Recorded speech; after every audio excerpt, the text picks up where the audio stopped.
Lecture de la première lettre de saint Paul apôtre aux Thessaloniciens. Pour ce qui est des temps et des moments de la venue du Seigneur, vous n'avez pas besoin, frères, que je vous en parle dans ma lettre.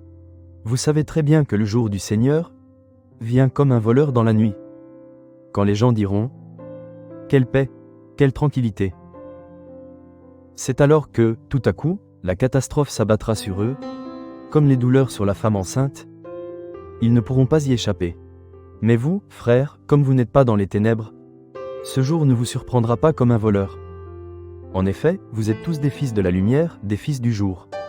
Nous n'appartenons pas à la nuit et aux ténèbres. Alors, ne restons pas endormis comme les autres, mais soyons vigilants et restons sobres. Car Dieu ne nous a pas destinés à subir la colère, mais à entrer en possession du salut, par notre Seigneur Jésus-Christ, mort pour nous afin de nous faire vivre avec lui, que nous soyons en train de veiller ou de dormir. Ainsi, réconfortez-vous mutuellement, et édifiez-vous l'un l'autre, comme vous le faites déjà. Parole du Seigneur. Nous rendons grâce à Dieu. J'en suis sûr, je verrai les bontés du Seigneur sur la terre des vivants. Le Seigneur est ma lumière et mon salut. De qui aurais-je crainte? Le Seigneur est le rempart de ma vie. Devant qui tremblerai-je? J'ai demandé une chose au Seigneur, la seule que je cherche. Habiter la maison du Seigneur tous les jours de ma vie, pour admirer le Seigneur dans sa beauté et m'attacher à son temple. J'en suis sûr, je verrai les bontés du Seigneur sur la terre des vivants. Espère le Seigneur, sois fort et prends courage. Espère le Seigneur. Parole du Seigneur. Nous rendons grâce à Dieu. Je sais qui tu es.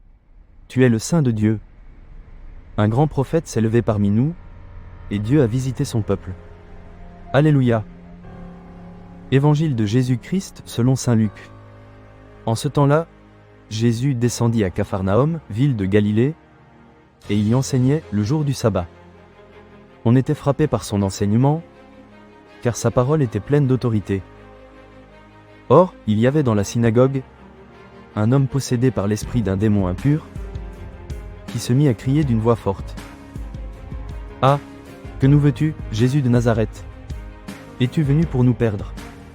Je sais qui tu es le Saint de Dieu. » Jésus le menaça. « Silence, sors de cet homme. » Alors le démon projeta l'homme en plein milieu et sortit de lui sans lui faire aucun mal.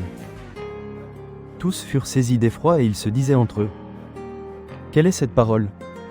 Il commande avec autorité et puissance aux esprits impurs, et ils sortent.